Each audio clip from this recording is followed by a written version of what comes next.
जय राम जी की। आज फिर अवसर प्राप्त हुआ आप सबसे बातचीत करने का, भगवत चर्चा करने का।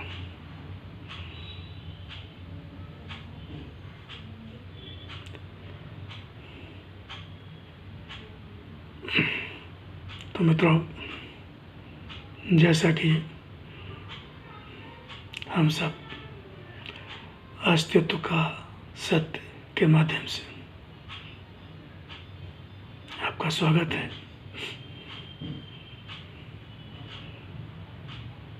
जैसा निवेदन किया था, आग्रह किया था कि हम सब भगवत चर्चा करेंगे। भगवान, भक्ति, भक्त, इन सब के बारे में जानने समझने की कोशिश करेंगे, क्योंकि मेरा मानना है कि अगर जान कर करेंगे, समझ कर करेंगे, पहचान कर करेंगे, तो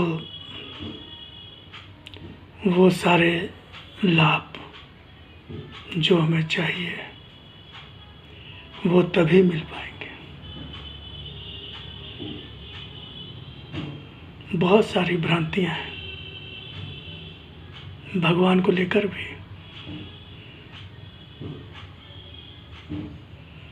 तो जिससे हम सब चाहते हैं, सारे सुख चाहते हैं, जिसकी हम भक्ति करते हैं, तो उसको जाने तो क्या है, कौन है, कहाँ है, कैसे प्राप्त होगा, वो हमसे क्या चाहता है, ये भी तो जानना पड़ेगा। अब ये तो नहीं हो सकता कि हम उससे सब कुछ चाहते रहें, सब कुछ मांगते रहें, लेकिन वो क्या चाहता है ये भी तो समझना पड़ेगा। क्या है, कैसा है। वैसे तो भगवान के बारे में कुछ कहना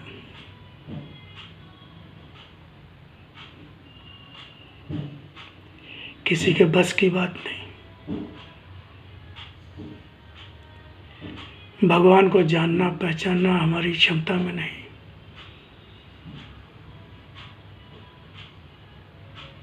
वो तो संपूर्ण सत्य है, सर्वशक्तिमान है, सर्वव्यापक है, सर्वज्ञाता भी है, संपूर्ण सृष्टि की रचना करने वाला है, पालन पोषण करने वाला है और लय करने वाला, प्रलय करने वाला, स्रोत है। हम तो अंश हैं उसके, वो अंशी है। तो अंशी के बारे में क्या जान सकता है, कितना जान सकता है, उसकी कृपा से ही जाना जा सकता है, उसकी दया से ही जाना सकता है। और जितना गीता, रामायण, भगवान की वाणी, सदगुरुदेव की कृपा से उनके चरणों में बैठकर जितना जो कुछ सुनने को मिला, जितना बुद्धि समझ पाई, जितना जान पाई, उस हिसाब से, उस अनुसार कुछ कोशिश उस ईश्वर कृपा से करूँगा। क्योंकि आत्मा में तो वही है, आत्मा आत्मा रूप में तो वही है।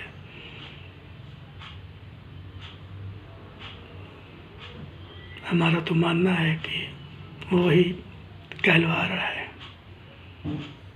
उसी ने यह अवसर बनाया, उसकी इच्छा से ही सब हो रहा है। हम तो मात्र एक माध्यम है, कठपुतली है। तो ईश्वर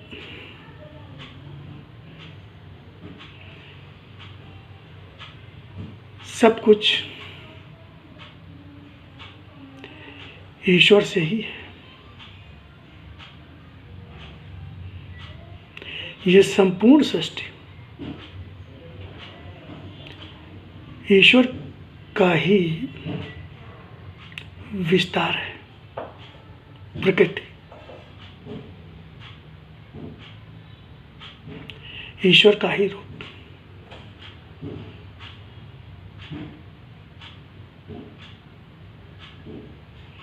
संपूर्ण सृष्टि सब उसी में व्याप्त है, उसी में समाई हुई है। हम सब ईश्वर में ही हैं।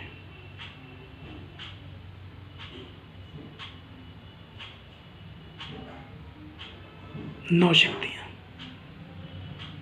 पंच तत्व, सूर्य चंद्र, चेतना शक्ति, संपूर्ण चेतना शक्ति, सब उसी का रूप है। उसके बिना किसी चीज का कोई अस्तित्व तो हो ही नहीं सकता, संभव ही नहीं है।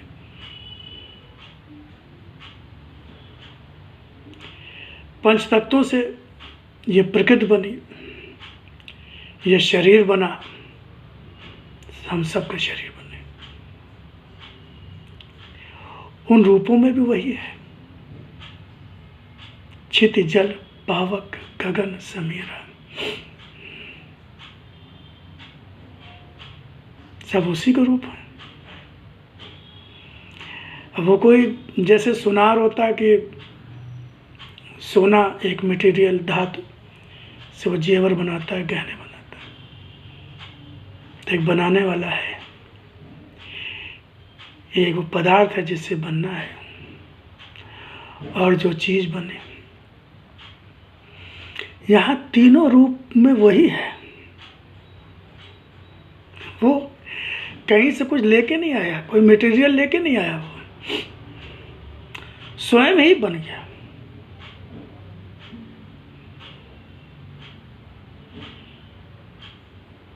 संसार के रूप में वही प्रकट हुआ।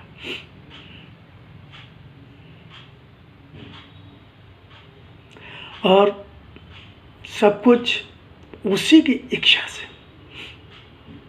भले ही हम कितना भी सोचें कि हमने प्लानिंग की, हमने योजना बनाई, हम सफल हुए, हम असफल हुए,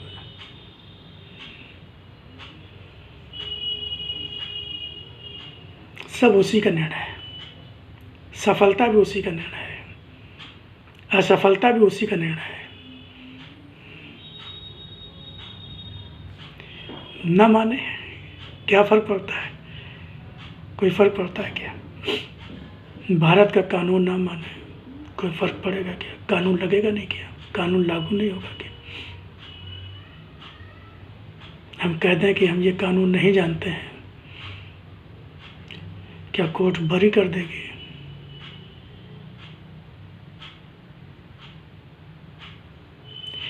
अगर हम भगवान का विधान नहीं जानते तो ये हमारी कमजोरी, हमारी कमी है। इससे आप उसके प्रभाव से मुक्त नहीं हो जाएंगे। हाँ, अगर भगवान के विधान को समझेंगे, जानेंगे और तदनुरूप कार्य करेंगे तो ज़्यादा आनंद में रहेंगे, ज़्यादा अच्छे प्रकार से जीवन को जी सकेंगे, अपनी जिम्मेदारियों को निभा सकेंगे, हर स्थिति परिस्थिति में खुश रह सकेंगे। तो भगवान निराकार भी, साकार भी। साकार सीमित होते हुए भी असीम शक्ति से युक्त होता है। सारी शक्तियां होती हैं, और जैसे सूक्ष्म होता जाता है, निराकार होता है, तो व्यापक हो जाता है। पशु पक्षी, पेड़ पौधे, पर्वत, पहाड़, अग्नि, जल, धरती, आकाश, जो कुछ भी दिखाई दे रहा है, सब उसी को रूप है, सब उसी में व्याप्त है। उसकी चेतना शक्ति सब में व्याप्त है, जिसके कारण हम चेतन दिखाई देते हैं, प्रतीत होते हैं। जड़ जो दिखाई देता है, जो पत्थर, उनमें भी वो है, जड़ चेतन के रूप में। और पेड़ बढ़ते हुए दिखाई देते हैं, फल आते हैं, उनमें वो चेतना शक्ति के रूप में व्याप्त है। बाकी सब तो हम लोग चेतना है, कण कण में चेतना है, रोम रोम में चेतना है। वो बैठा है, इसीलिए शरीर चेतन है। ये शरीर में चमक है, आंखों में चमक है, देखने की शक्ति है, कानों में देखने की शक्ति है, सुनने की शक्ति है, बोलने की शक्ति है। इंद्रियां अपना कार्य कर रही हैं, ज्ञान इंद्रियां, कर्म इंद्रियां, सब अपना कार्य कर रहे हैं। प्राण, 10 प्राण, सब अपना अपना काम कर रहे हैं। कौन करवा रहा है, कौन निर्देशित कर रहा है, कौन संचालित कर रहा है? हम सो जाते हैं, सांस चलती रहती है, जो खाना खाते हैं सोने के पहले पच जाता है, खून बनता रहता है, खून दौड़ता रहता है, जिसको जिस रूप में आना है वो आता रहता है। जो व्यर्थ होता है चला जाता है। ये सब व्यवस्था कौन देख रहा है? हम देख रहे हैं क्या? हम तो अपने घर की व्यवस्था नहीं संभाल पाते, भूल जाते। सांस लेने की जिम्मेदारी अगर हमारे ऊपर होती तो, हृदय को चलाने की जिम्मेदारी 24 घंटे हमारे ऊपर होती तो, रक्त को दौड़ाने की जिम्मेदारी हमारे ऊपर होती तो,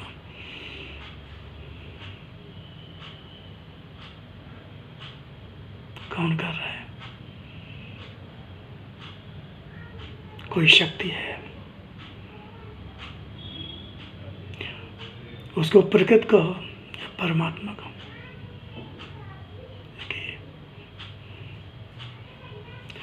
तो परमात्मा शक्ति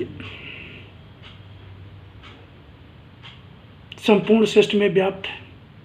वही परमात्मा जब शरीरों में व्याप्त होता है तो वह आत्मा कहलाता है। व्यष्टि और समष्टि, जो व्यष्टि में है, जो शरीर में है, वही संपूर्ण प्रकृति में व्याप्त है। जो संपूर्ण प्रकृति में व्याप्त है वही शरीर में व्याप्त है। उसको पहचानना है, उसको अनुभव करना है, अपने साथ अनुभव करना है, अपने शरीर में अनुभव करना है, अपने चारों ओर प्रकृति में अनुभव करना है, सब में अनुभव करना है। यही भगवान की निकटता है। जितना ज़्यादा हम चिंतन करेंगे उसका अनुभव करेंगे। उसका अनुभव किस रूप में होगा? आनंद के रूप में होगा। भगवान का चिंतन करने से भगवान का फल आनंद, सत्य। भगवान सत्य रूप है। सत्य से तो सत्य ही मिलेगा, सत्य से सत्य ही प्राप्त होगा, सत्य तो सत्य ही देगा। क्या हम भगवान से सत्य चाहते हैं? क्या भगवान से सत्य मांगते हैं? वैसे तो सत्य को मांगने की जरूरत नहीं है, सत्य तो सर्वत्र सर्वव्यापी है।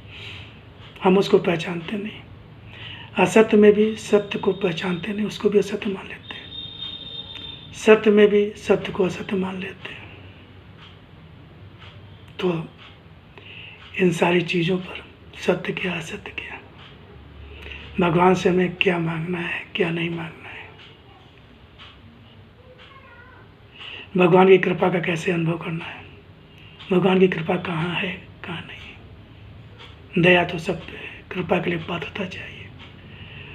तो इन सब के लिए वीडियो बहुत लंबा भी ना हो, बहुत समय भी ना हो, थोड़ा थोड़ा जितना हम भज सकें, स्वीकार कर सकें, ग्रहण कर सकें, और स्वांतता सुख है। भगवत चर्चा में आनंद आता है, भगवान की चर्चा में आनंद आता है। इसलिए ये अवसर मैंने स्वीकार किया।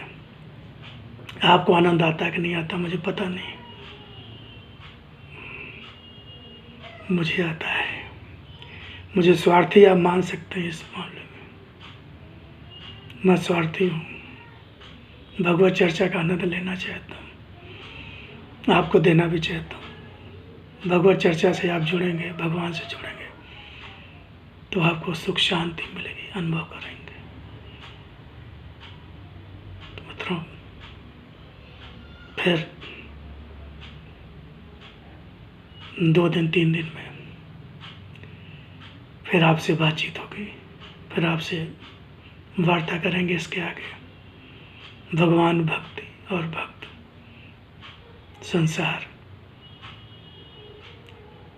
तो अच्छा लगे बांटिए,